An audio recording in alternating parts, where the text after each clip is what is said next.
अब बात करते हैं संकट में फंसी एयरलाइंस गो फर्स्ट की। बीते 24 घंटे में गो फर्स्ट से जुड़ी 4-5 बड़ी खबरें सामने आई, लेकिन सबसे बड़ी खबर अभी से कुछ देर पहले आई एनसीएलटी से। संकट में फंसी एयरलाइंस गो फर्स्ट को नेशनल कंपनी लॉ ट्रिब्यूनल यानी एनसीएलटी से राहत मिली है। एनसीएलटी ने दिवालिया होने के लिए गो फर्स्ट की याचिका को मंजूर कर लिया गया, यानी कि मान लिया कि ठीक है आप दिवालिया हो गए। साथ में एनसीएलटी ने एयरलाइंस के बोर्ड को भी भंग कर दिया है। दिवालिया प्रक्रिया के लिए अभिलाष लाल को नियुक्त किया गया है। दिवालिया प्रक्रिया के लिए गोफर्स्ट को 5 करोड़ रुपए जमा कराने के लिए कहा गया है और साथ में यह कहा गया है कि कंपनी के किसी भी कर्मचारी को निकाला ना जाए। इस बीच गोफर्स्ट की तरफ से क्या कहा गया? ये कहा गया कि 19 मई तक सभी उड़ानें रद्द हैं। जिन यात्रियों ने टिकट बुक कराया है उनका सारा पैसा कंपनी लौटाएगी।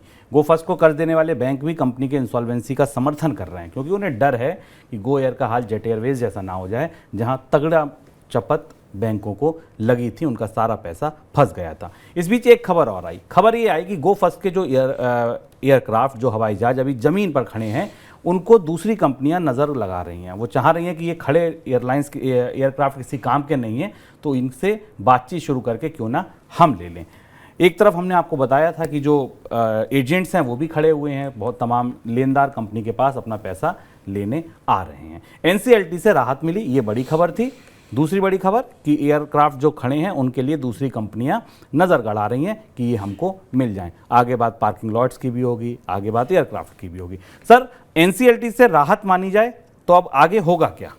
जब भी किसी कंपनी को शुभम एनसीएलटी से बैंक्रप्सी प्रक्रिया के तहत बैंक्रप्सी में स्वीकार कर लिया जाता है तो 2-3 बड़े बदलाव होते हैं, और जिसके कारण इसे गो फर्स्ट के लिए राहत माना जा रहा है। गो फर्स्ट के भविष्य को लेकर बने हुए सवाल और भी बने हैं, जिन पर हम आगे बात करेंगे। पहले हम समझें कि एनसीएलटी के डिसीजन से गो फर्स्ट के ऊपर क्या असर होने वाला है, क्योंकि पिछले 1 हफ्ते से ये मामला उलझा हुआ था। फैसला एनसीएलटी की अदालत ने पहले ही कर लिया था। पहली चीज़ तो ये गुणात्मक रूप से ये अपने तरीके का पहला मामला है क्वालिटेटिवली बैंक्रप्सी का भारत में, जिसमें एक कंपनी जिसने डिफॉल्ट नहीं किया है, जिसने कर्ज चुकाने में कोई चूक नहीं की, कर्ज अभी भी चुकाया जा रहा है उसके बाद भी कंपनी ने अपने आप को बैंक्रप्ट डिक्लेयर किया है और बैंक्रप्सी के साथ वो अदालत में गई और वहाँ से उसे बैंक्रप्सी स्वीकार कर ली गई। चलती हुई कंपनी बैंक्रप्ट हो गई एविएशन सेक्टर में।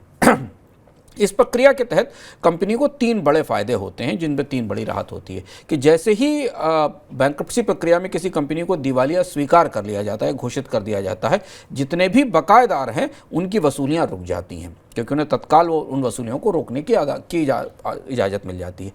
पूरी की पूरी पेशबंदी शुभम वाडिया समूह की यही थी कि बैंक्रप्सी कोर्ट में अगर स्वीकार कर लिया जाएगा तो बैंक, ऑपरेशनल क्रेडिटर्स, एजेंट्स, इनकी सबकी वसूलियाँ रुक जाएंगी। तो फिलहाल मौजूदा परिस्थिति में इसके बाद अभी तत्काल कोई बड़ा लेनदार गो फर्स्ट के दरवाजे पर पहुंचकर अपने पैसे की वसूली नहीं करेगा जब तक कि इंसॉल्वेंसी प्रक्रिया में नहीं पहुंच सकते हैं। दूसरी जो बड़ी चीज़ है जो क्वालिटेटिवली किसी दूसरे और कारोबार से अलग है, वो है एसेट्स को बचाने का। यहाँ एक बड़ा पेचदार परिस्थिति बनी हुई है, क्योंकि एविएशन कंपनी की सबसे बड़ी एसेट्स उसके जहाज होते हैं, चाहे भले उसने लीज पे रखे हों या उसके अपने जहाज हों जिनका उड़ता रहना ज़रूरी है। दूसरी उनकी एसेट्स पार्किंग लॉट होती हैं जो उन्हें रेगुलेटर्स देते हैं हवाई अड्डों पर, और तीसरी उन्हें बहुत सारे बुकिंग की फैसिलिटीज़ मिलती हैं। ये 3 महत्वपूर्ण एसेट्स हैं।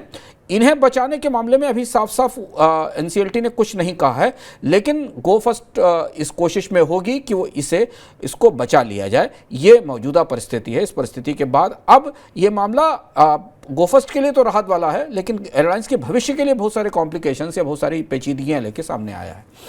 सर, अब बकायेदार कैसे डील करेंगे? बैंक हैं, ऑपरेशनल क्रेडिटर्स हैं।